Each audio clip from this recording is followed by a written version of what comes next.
प्रणाम। हमारे YouTube channel में सभी भाई बहन का स्वागत है।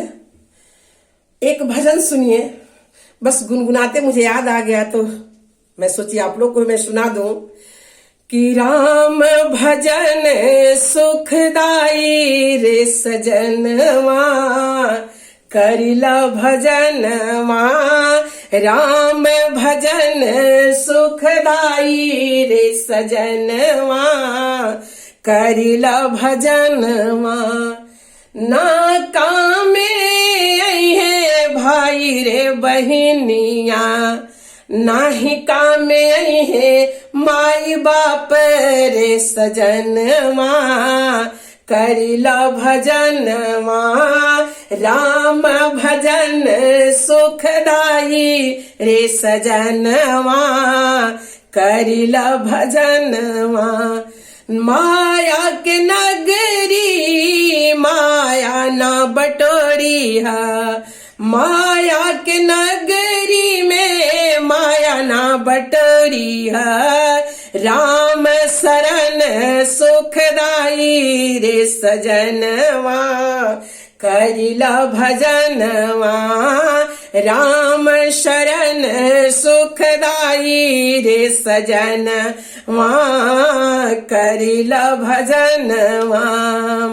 ना कामे है तोरा संग के तिरियवा, ना कामे है तोरा संग के तिरियवा। ना काम बेटा बेटी है रे सजनवा, करिला भजनवा। राम शरण सुखदाई रे सजनवा, करिला भजनवा। टोला मुहल्ला सब देखत रही है, भाई रे बहिन सब देखत रही है। ले जइहे चार कहरिया रे सजनवा, करिला भजनवा। ले जइहे चार कहरिया रे सजनवा, करिला भजनवा।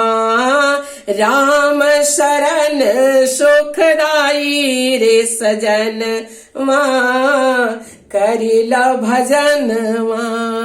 महला दुमहला सब छुटी जई है, धन दौलत सब माटी मिल जई है। चली जई है जियरा अकेला रे सजनवा, करिला भजनवा।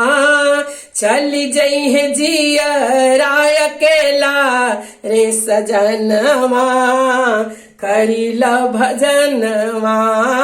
राम शरण सुखदाई रे सजनवा, करिला भजनवा।